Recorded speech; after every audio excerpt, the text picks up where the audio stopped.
Hello అండి, hi. So ఈరోజు మనము పాలకూర బిర్యానీ చేసుకుందాము. అది కూడా చికెన్ మటన్ బిర్యానీ టేస్ట్ వచ్చేలాగా. పిల్లలైతే ఒక్క ముద్ద కూడా వదలకుండా మళ్ళీ మళ్ళీ కావాలి అని అడిగి తినేలాగా ఉంటుందన్నమాట. మామూలుగా ఆకుకూరలు అంటే పిల్లలు ఎంత దూరం వెళ్తారో మనకు తెలిసిందే కదా. సో దీనికి మాత్రం కావాలి అని చెప్పేసి వస్తారు మళ్ళీ ప్లేట్ తీసుకొని. చూడండి, సో దీని గురించి మనము పాలకూరని అయితే కట్ చేసుకుంటున్నాను. నేను చిన్న చిన్న పీసెస్ లాగా పాలకూరని కడిగి కట్ చేసుకోండి.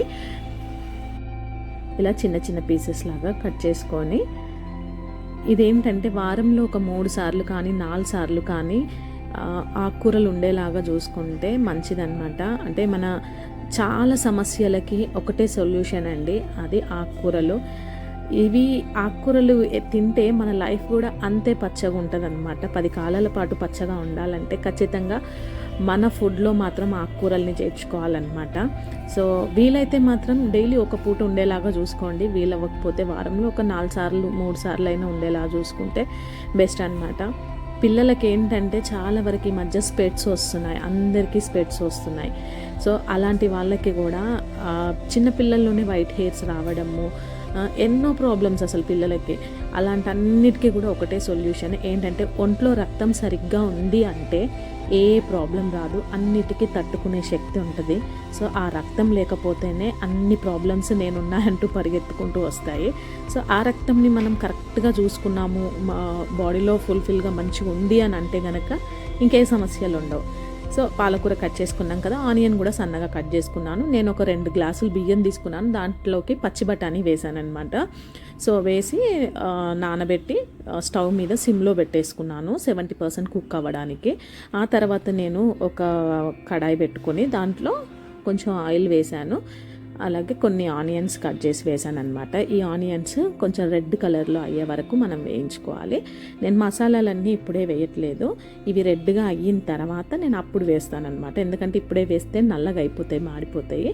సో ఆ తర్వాత నేను పచ్చిమిర్చి వేసాను, సాజీరా, దాల్చిన చెక్క, ఇదేంటి పువ్వు అంటారు కదా అదేంటి, ఆ తర్వాత బిర్యానీ ఆకు, ఇవన్నీ మరాఠీ మొగ్గ, ఇవన్నీ కూడా మనం వేసుకోవాలి. బిర్యానీకి సంబంధించినవి అన్నీ వేసుకోవాలి. ఆ తర్వాత అల్లం వెల్లుల్లి పేస్ట్. కొన్ని నేమ్స్ కన్ఫ్యూజ్ ఉంటాయి ఈ బిర్యానీ పేర్లు అయితే. సో ఆ తర్వాత నేను కొంచెం ధనియా పొడి, కొద్దిగా గరం మసాలా వేసాను, అండ్ ఇంకొంచెం ఒక స్పూన్ అట్లా బిర్యానీ మసాలా. ఇవన్నీ కూడా మనం ఇంట్లోనే ప్రిపేర్ చేసుకోవాలండి. సో టైం లేకుంటే తెచ్చుకోవచ్చు, అదేం లేదు, కానీ ఇంట్లో ప్రిపేర్ చేసుకుంటే మంచి స్మెల్, అరోమా కూడా అసలు ఇల్లంతా నిండిపోతుంది. సో తర్వాత కారం వేసుకున్నాను, ఒక 2 స్పూన్లు కారం వేసుకున్నాను. ఆ తర్వాత ఈ పాలకూరని మనము మిక్సీ పట్టేసుకోవాలన్నమాట. ఉడికించాలా అంటే అవసరం లేదు, ఎందుకంటే మనం బిర్యానీ చేసేటప్పుడే అది రైస్ వేస్తాం కదా, ఆ టైంలో మంచిగా కుక్ అయిపోతుంది అనమాట.